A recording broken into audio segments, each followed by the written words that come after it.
Assalamualaikum warahmatullahi wabarakatuh. Perkenalkan, nama saya Dewi Fitrianingrum dari Fakultas Ekonomi dan Bisnis Prodi Manajemen kelas E. Di sini saya akan mempresentasikan kembali poin-poin penting dari materi Islam sebagai way of life. Islam sebagai way of life artinya Islam sebagai pedoman hidup maupun cara hidup. Tapi di sini saya akan menjelaskan arti dari Islam itu sendiri. Pengertian Islam dibagi menjadi dua, yaitu secara etimologis dan terminologis. Secara etimologis merupakan arti kamus atau arti kata. Islam terdiri dari huruf hijaiyah sin lam mim yang bisa dibaca salama maupun salima, yang memiliki arti damai, selamat, tunduk, patuh, sejahtera. Secara terminologis merupakan pengembangan dari etimologis, yakni agama yang diturunkan oleh Allah Subhanahu wa Ta'ala melalui malaikat Jibril kepada nabi-nabinya untuk menyelamatkan umat manusia dari siksa api neraka baik di dunia maupun di akhirat. Manusia adalah makhluk yang paling sempurna. Mengapa demikian? Karena jika dibandingkan dengan makhluk yang lainnya, manusia adalah paling lengkap. Contohnya malaikat dan hewan.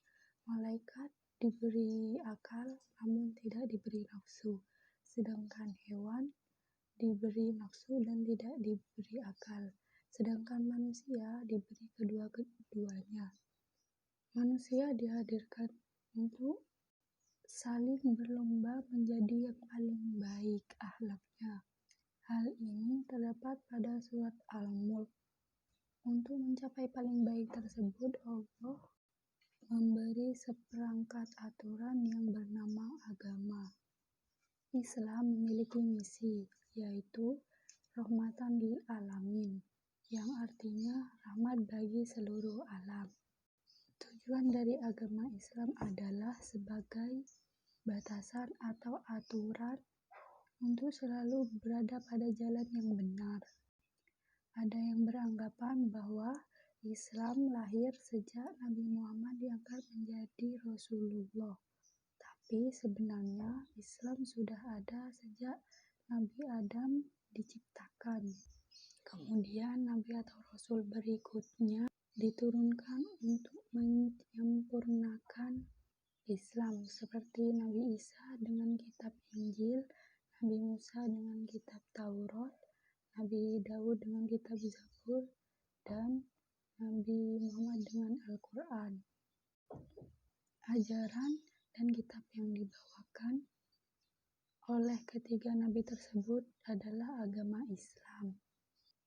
Namun penyebutan namanya yang berbeda-beda dan yang membedakan lainnya adalah syariatnya.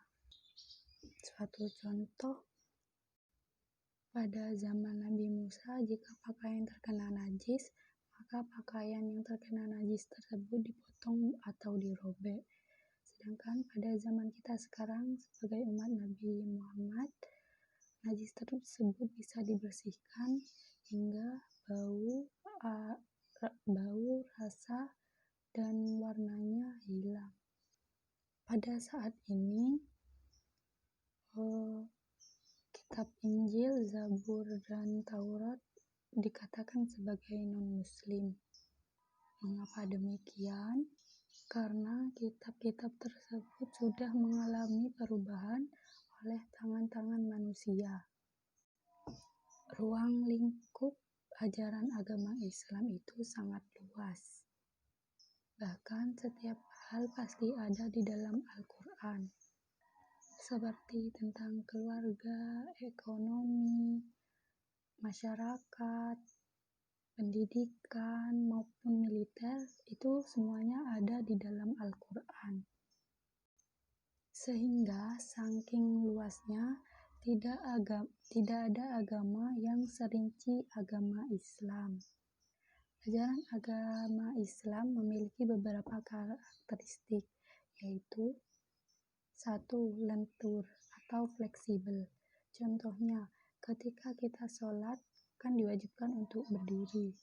Tapi kalau misalnya sakit dan tidak bisa berdiri, orang tersebut bisa sholat dengan duduk maupun berbaring.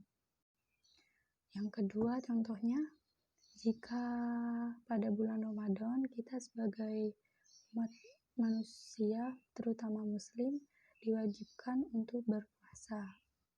Namun jika kita dalam keadaan sakit, kita boleh meninggalkan puasa, namun harus menggantinya pada setelah bulan Ramadan. Yang kedua, Islam tidak memberatkan atau simple. Yang ketiga, Islam itu merangkul, tidak serta-merta mengecap orang kafir ketika seseorang melakukan kesalahan. Yang keempat, lembut dan banyak pengikutnya. Nah, itu adalah hasil rangkuman saya. Sekian dari saya. Mohon maaf bila ada kesalahan maupun kekurangan. Wassalamualaikum warahmatullahi wabarakatuh.